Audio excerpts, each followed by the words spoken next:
Oh, howdy folks, Jambareeqi here.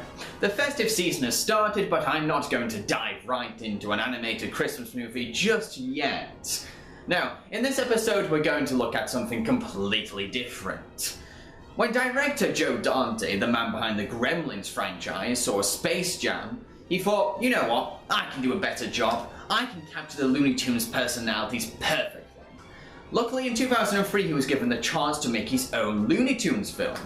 Unfortunately, the Warner Brothers studio kept interfering, and the end result was this: Looney Tunes back in action.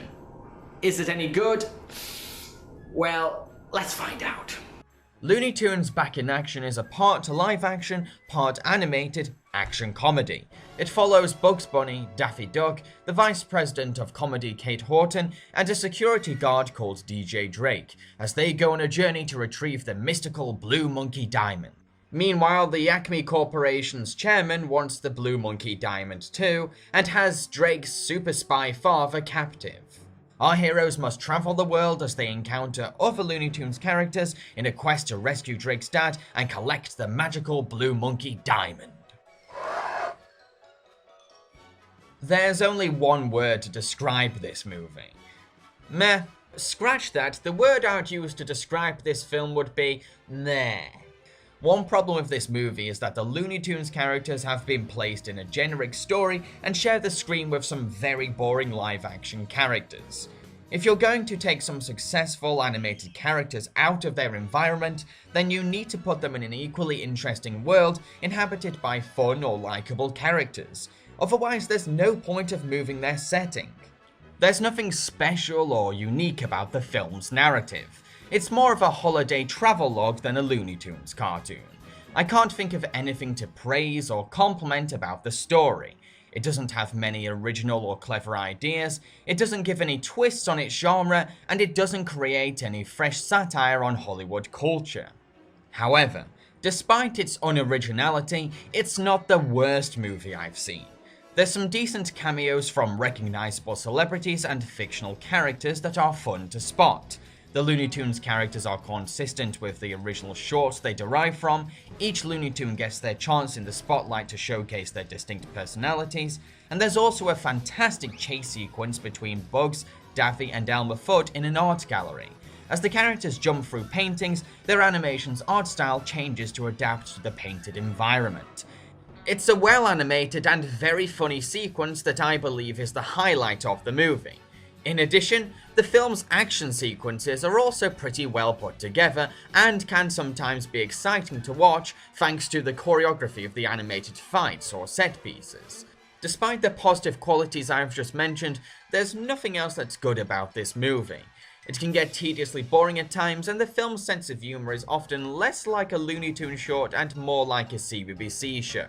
It's way too juvenile, even for the standards of a family movie. Many people seem to forget how clever and witty the original Looney Tunes cartoons really were. Go back and watch them, then you'll see how smart and well executed they were. DJ Drake is possibly the blandest action hero character I've ever seen in a family movie.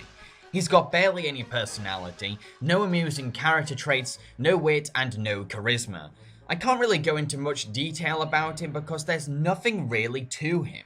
Kate Horton, the film's lead heroine, may be more dimensional than DJ, but she's not exactly likable. She's whiny and a bit irritating. Sure, I like how she wants to get ahead in her career, but she's just not enjoyable to watch. The chairman of the Acme Corporation, who is the film's antagonist, is incredibly annoying. He's way too silly, so he doesn't come across as intimidating or threatening. I wouldn't mind how goofy he is if he was actually a funny comic villain, but he's not. He's about as hilarious as a 12-year-old YouTuber. Bugs Bunny retains his cunning charm in this film. There doesn't seem to be anything missing from his trademark persona. What I like about Bugs is that he's so content and suave, but happily keeps himself entertained by amusingly aggravating people around him. He's just so cool and funny. Daffy Duck is selfish, egotistical, and a bit of a jerk. I wouldn't want him any other way. You see, the charm of Daffy's character is his misery, a key ingredient for comedy. We can enjoy watching him suffer because he deserves to be humiliated and punished for his arrogance. However, I will admit that this film makes him talk way too much, and that he can get annoying sometimes. The rest of the Looney Tunes characters serve as conflicts for our heroes. Each toon gets their own moment to shine, but they don't get that much screen time compared to Bugs or Daffy.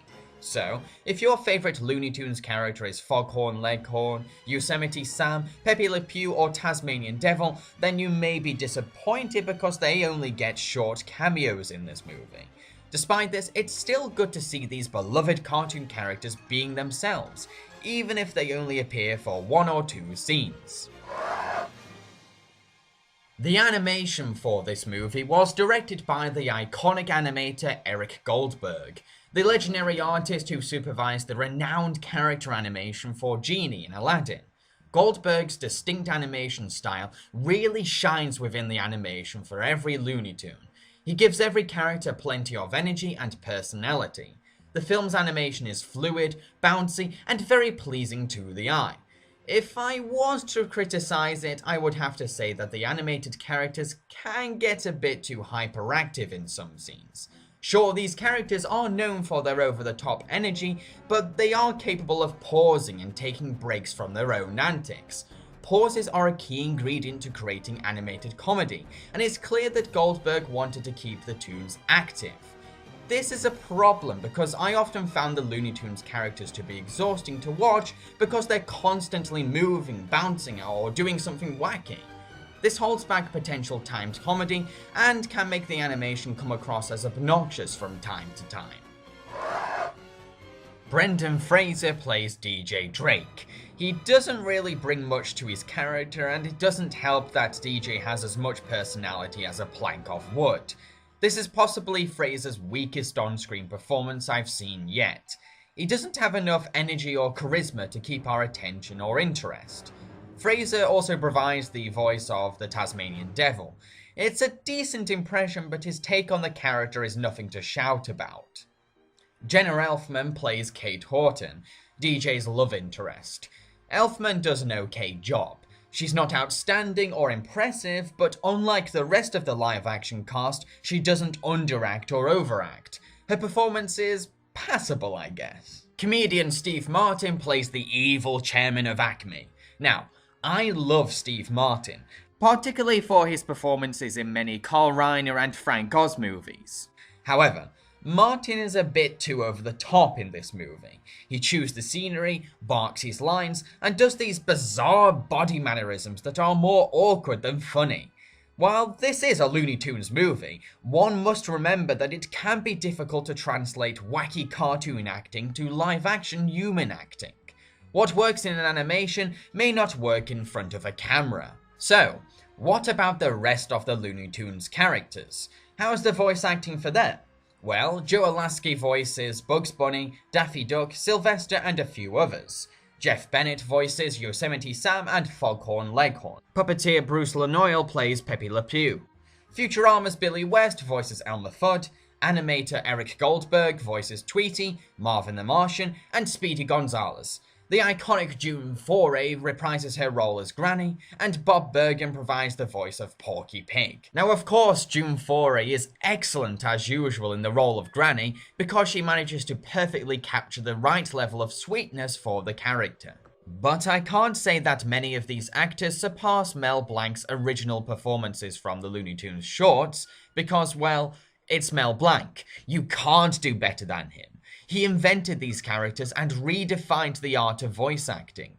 He was a master of his craft. However, I will say that Alasky, Bennett, West, Bergen, Lanoil, and Goldberg do fantastic jobs of keeping these characters alive. They sound like Blanc's original take on the characters, but also give a hint of their own distinct voices too.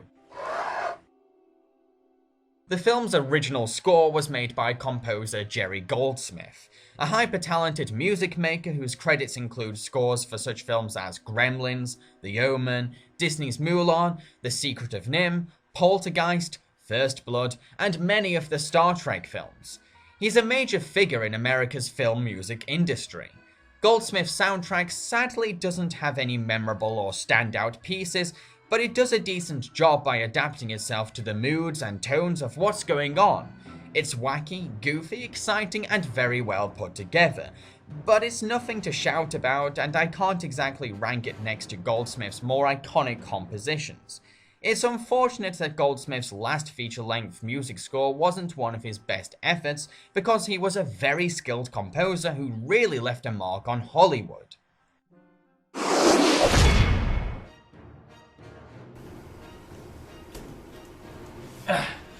To conclude, director Joe Dante succeeds in capturing the essence of the Looney Tunes characters, but fails to make a really good movie. Sure, the action scenes are decent and the animation is excellent despite being a bit overactive now and again, but for the most part, Looney Tunes back in action is boring and tediously juvenile. It's clear that the studio heads down at Warner Bros. Had no idea what made Looney Tunes cartoons charming, unique, and clever. They weren't just for very small children, they were universally accessible. They were smart enough for adults, but wacky enough for kids. I'm going to give this film 2 blue monkey stars out of 5. However, if you liked Space Jam, then you will most likely like Looney Tunes Back in Action. I've been Jambareeqi. I hope you've enjoyed my review. Subscribe to my YouTube channel to check out similar videos. I also encourage you to follow my Facebook page and my Twitter. Next week, I'll be taking a look at an animated superhero film called The Golden Blaze. Cheerio, folks!